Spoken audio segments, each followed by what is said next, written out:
Bonjour à toutes et à tous, je viens de vous sélectionner un nouvel extrait vidéo sur Tocsin, l'édito de Nicolas Vidal.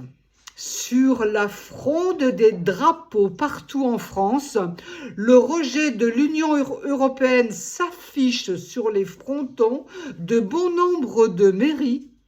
Un ras-le-bol qui ne se cache vraiment plus et qui révèle une crise politique majeure des peuples à l'encontre de Bruxelles. Écoutez et surtout vos réactions. À plus tard. Stop au traité Mercosur, stop au mensonge du libre-échange heureux, stop à la corruption endémique, au conflit d'intérêts, au lobby et à la répression de l'expression par Bruxelles. Stop à cette Union européenne qui détruit méthodiquement l'agriculture, les villages, les filières et nos emplois. Alors le geste est symbolique, oui c'est vrai, mais il est surtout politique. Il dit une chose simple, je refuse d'être complice. Complice d'un système qui impose toujours plus de normes aux agriculteurs français tout en ouvrant les frontières à une concurrence déloyale venue de l'autre bout du monde. Complice d'une Europe qui protège les flux, pas les peuples, complice d'un double discours devenu absolument indécent. Et face à cela, la réaction d'une partie des médias est révélatrice.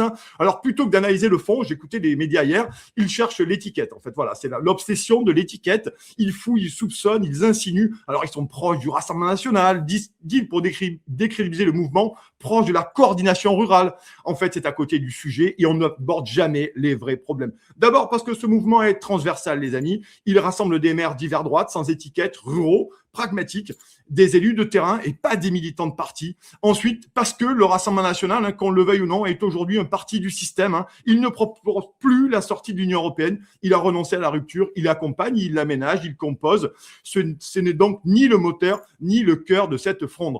Les réalités, franchement, est beaucoup plus dérangeante pour le pouvoir. Franchement, ces maires ne parlent pas d'idéologie, ils parlent de survie économique, ils parlent de leurs agriculteurs qui déposent le bilan et leurs entrepreneurs également, on en parlera avec Valentin Champonnet, de leur exploitation qui disparaissent, de leurs villages qui se vident, qui sont en train de crever. Et ils ont compris ce que Paris refuse encore d'admettre.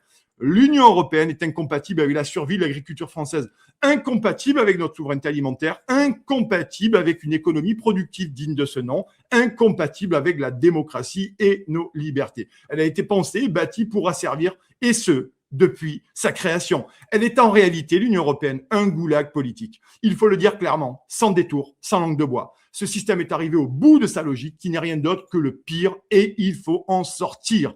Pas de réformer à la marge, pas renégocier à l'infini, pas faire semblant de peser à Bruxelles. Par nous, à part mentir, l'Union européenne est irréformable. C'est un mensonge, je le dis autant qu'une trahison, sortir. Parce qu'un pays qui ne maîtrise plus son agriculture ne maîtrise plus rien. Parce qu'un pays qui accepte de sacrifier ses paysans accepte de se dissoudre. Parce qu'un pays qui confie son destin économique à des traités irréversibles abdique sa démocratie. Ces maires ont eu le courage de poser un acte que beaucoup n'osaient plus. Ils ont compris, avant d'autres, que la loyauté à un drapeau ne vaut rien quand elle devient une trahison du réel. Décrocher le drapeau européen, chers amis, ce n'est pas un geste extrémiste, c'est un acte de lucidité. Et quand ce geste se multiplie partout en France, ce n'est pas une dérive, c'est un signal d'alarme, un avertissement politique majeur, une lame de fond prête à tout emporter sur son passage.